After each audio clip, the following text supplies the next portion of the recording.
Fantastic. So glad you guys could make it. All right. So we only have, this is 30 minutes. Yes. All right. So let's get started. Welcome, guys. Welcome to Staying Strong and Positive for Ourselves and Our Children, our daily webinar series. Today we are talking about flowing with the challenges of parenting teens and emerging adults. And I am your host for today, Sarita Sashington.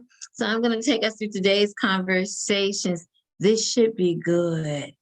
Anybody out there who has teens or working with or parenting emerging adults, my prayers are sincerely with you today. All right, next slide.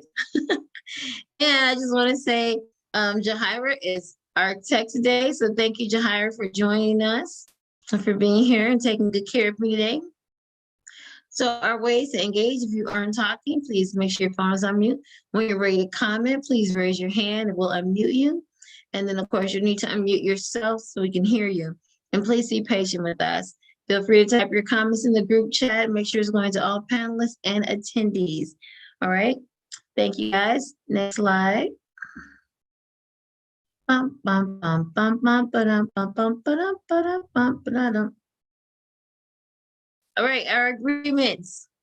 If you've been here before, you know what to do. And for those you have not, it's your first time, these are agreements. This is how we create an emotionally safe space online during these sessions. So we're going to ask you to speak from your own experience and use I statements, right? Golden rule, treat other people the way you want to be treated. This is all of our cafe agreements wrapped up in one, like don't give advice, no judging, that kind of stuff.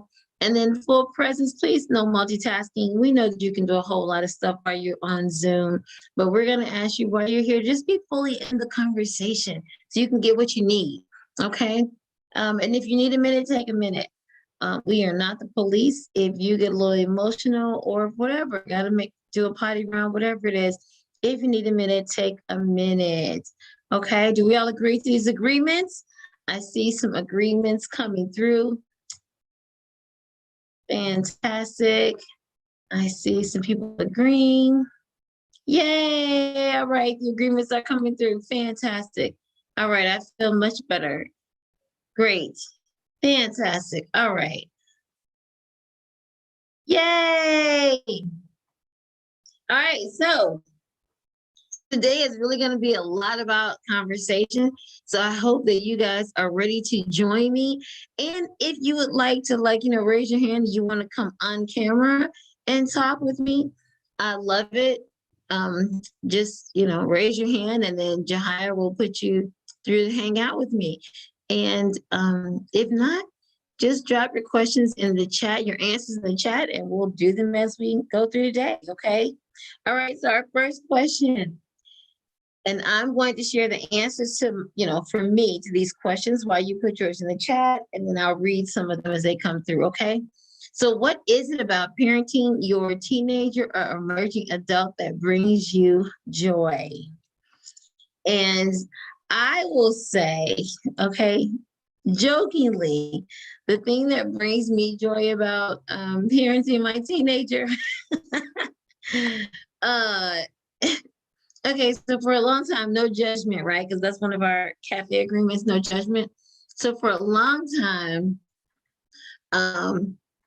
my joy was counting down the day they would depart from my humble abode, okay? No judgment. My thing is like, yes, they're going to be gone soon. And not even at 18, just whenever they're ready, but soon they're going to fly away. That brings me a lot of joy. And knowing that my kids, I know that some parents don't feel like that, but I could not wait. I started off as a young mom, so I could not wait for my children to grow up. So that's something that brings me joy. It used to bring me joy thinking about when they would leave, but now I think, thank you, Tammy. Now when I think about, I guess, Raquel said, knowing they are prepared to leave the nest. Yes. Ashley said, I love it. My 16-year-old daughter loves discovering new things, but she also wants to do her own, but she also wants to watch her. She reminds me every day she still needs me. Also, I can't wait for her to grow up. Thank you, Ashley. Thank you, Raquel. Tammy said, I've had days. I can totally relate to that. Let's see. Ruth said, knowing that they're developing their independence and stop looking to mom for every situation. Yes. Yes. I don't know. One of the joys too was like waiting for the day they could drive themselves around. That brought me joy. Renee said, I love watching my 17-year-old explore different avenues of work and play, changing his mind and changing it again. Yeah. Yeah. I think I enjoyed too watching my children in action because my children are all very, they march the beat of their own drum. And so I think I love watching that and them coming to their own, I think, and making decisions and standing up for themselves and being able to say what they need. That brings me joy too. All right, what are people putting? Kim said, my 15-year, oh, that's Raquel. Oh, Yamuna said, watch them all have their own personalities, interests, and passions is the best. I have one going to college, and that is super exciting too. Oh, college is so scary. Raquel says, my 15-year-old and my 20-year-old are traveling out of the country to visit family, and at the airport this morning, they both said, we'll be FaceTiming you every day. Oh, and Vera said, just think that they know it all. Oh, tell me the truth, Vera.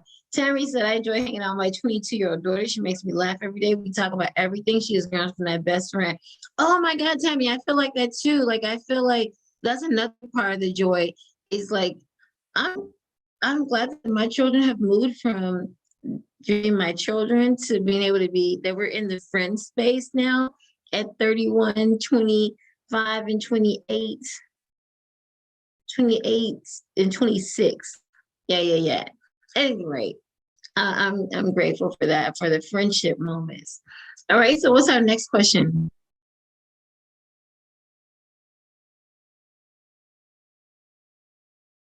All right, so how does being a parent of a teen or emerging adult test your resilience in ways that being the parent of a younger child did not? How does being a parent of a teen or emerging adult test your resilience in ways that being the parent of a younger child did not? So I know for me, younger kids don't have as much mouth as older kids. And so that has made me extremely resilient in the way that I respond because I don't know, it's like teens and young adults, man, I had to catch myself. I mean, because, they get to a point, I saw mine get to the point where they had to test their independence, or what is the word I want to say? Like, they buckle, they start smelling themselves and they want to challenge everything I say and do. And that is the part that takes that makes me exercise my resilience. Woo! Tammy said, parenting this age is a whole new ballgame. Yes. Imuna said their brain development is advanced.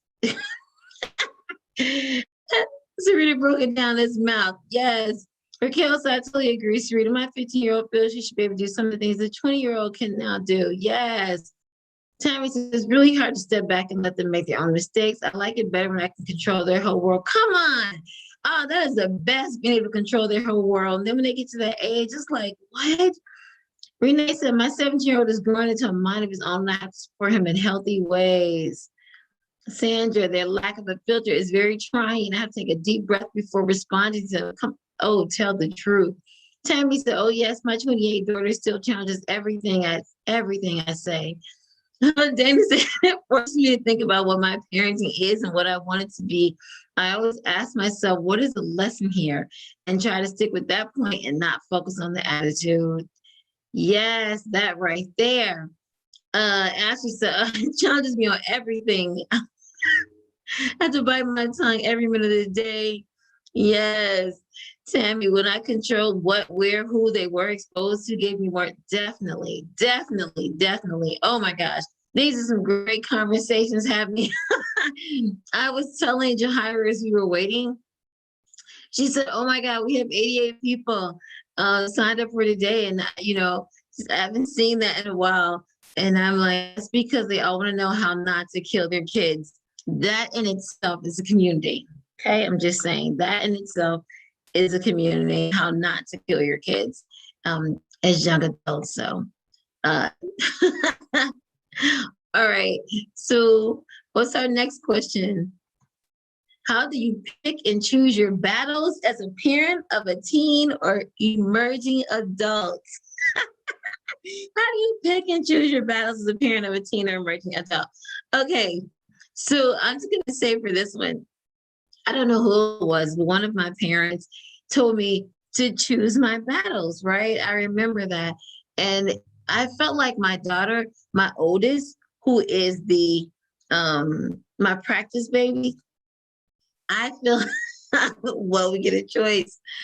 Yeah, you get a choice. I'm gonna tell you, my practice baby was so funny because, we didn't do, I tried to like partial the things they could do as they got older, like, okay, so at 14, for your luncheon, you get to wear your first pair of heels, or, you can get a double, get your second piercing when you get so old, or you can wear makeup, or you can do this at different ages.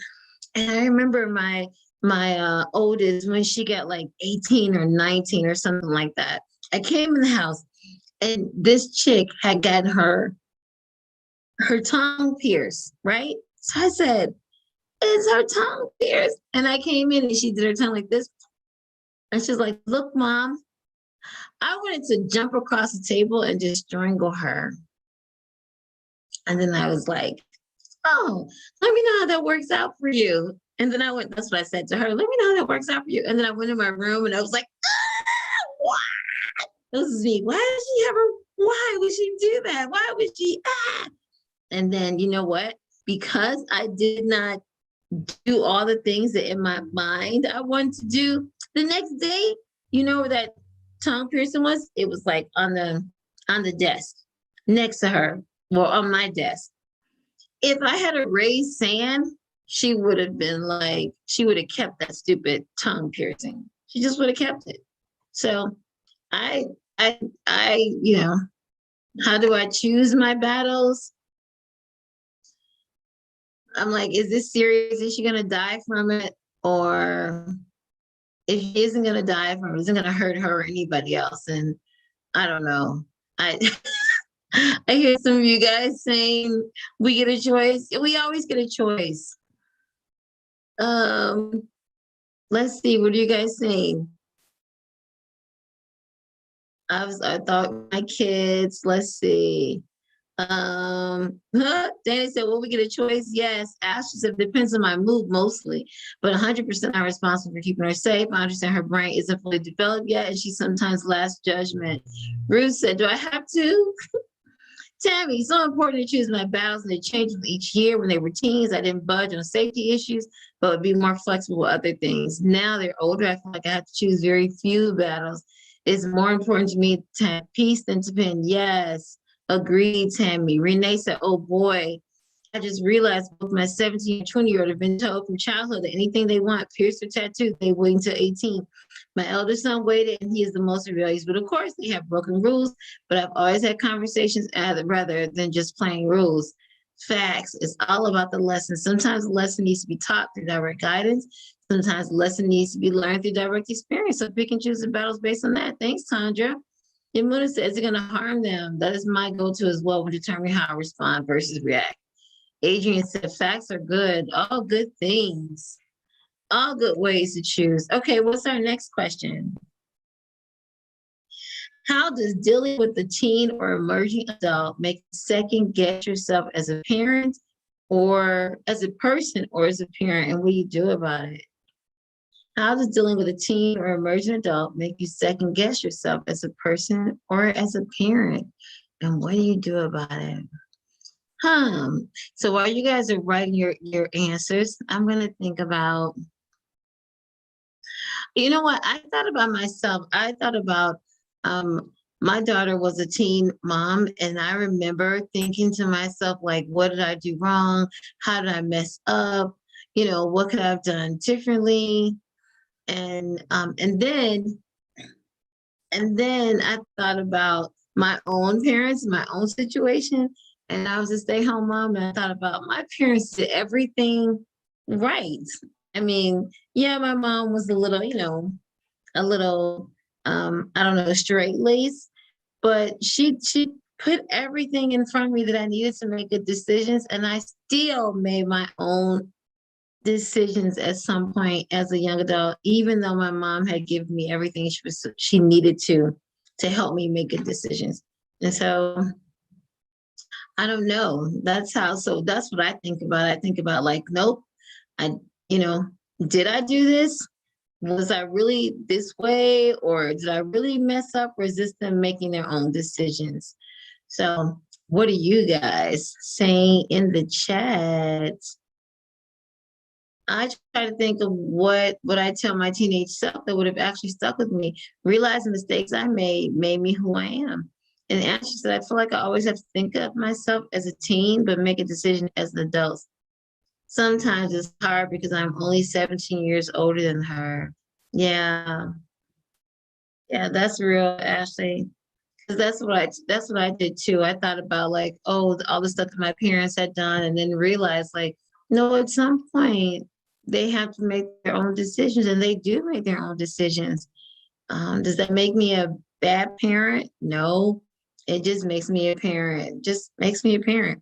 And my children are not bad children, even if they make a decision that I wouldn't necessarily agree with, right? But I don't know. Anybody else?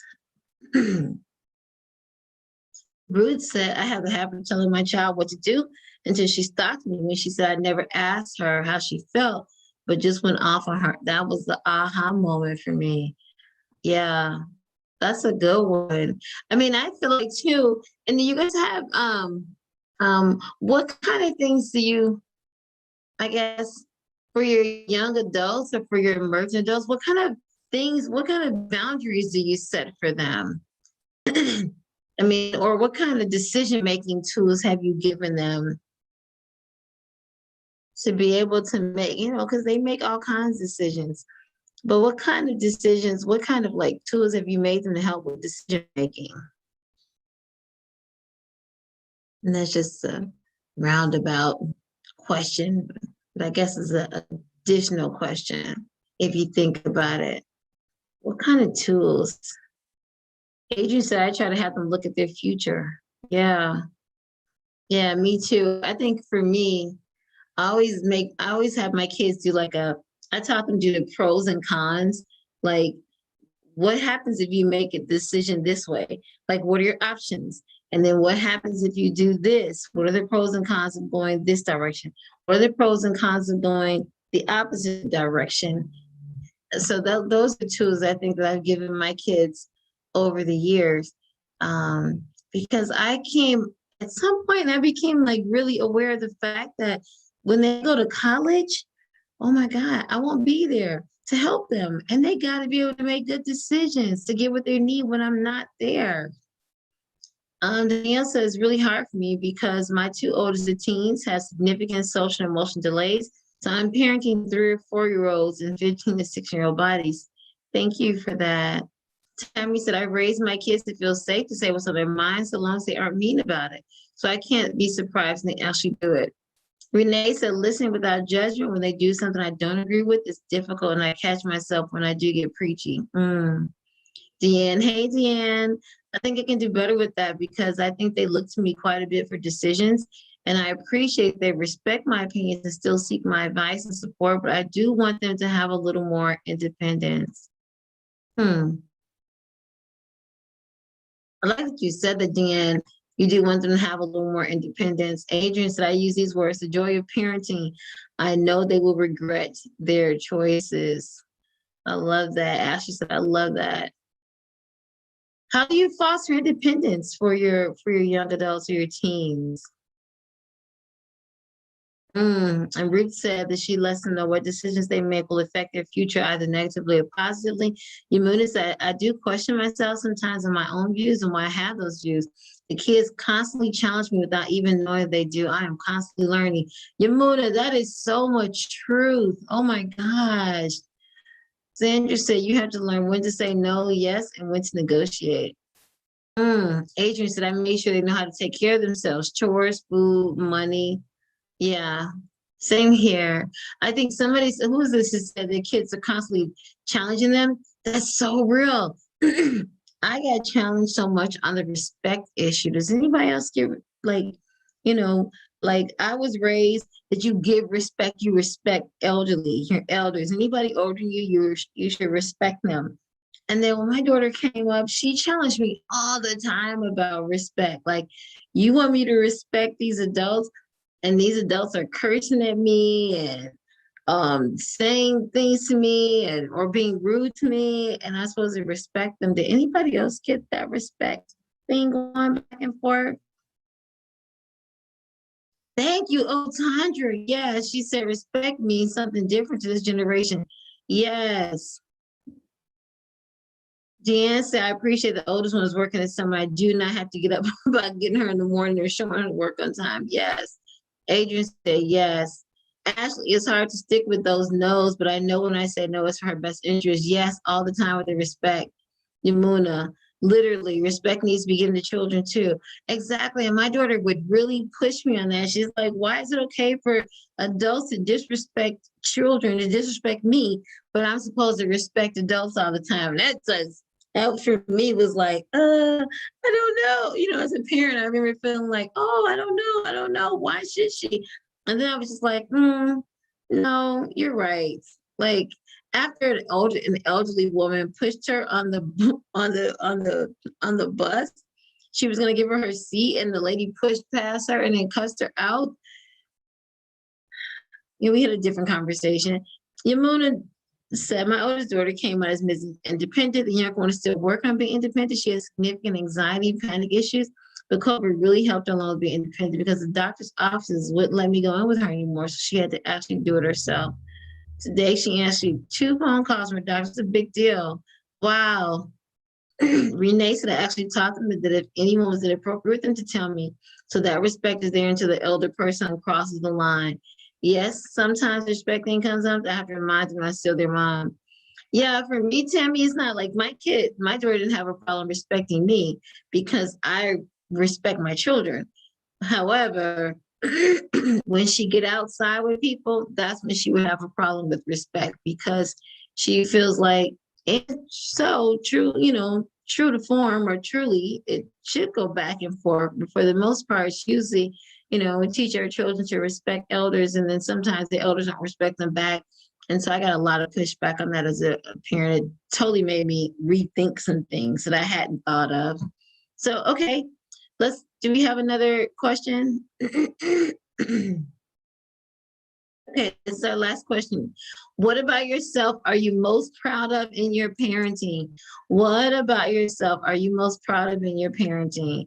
So for me, I think I'm a great communicator and I'm a great listener. So that's what I'm most proud of in my parenting. That I'm a good communicator, I'm a good listener.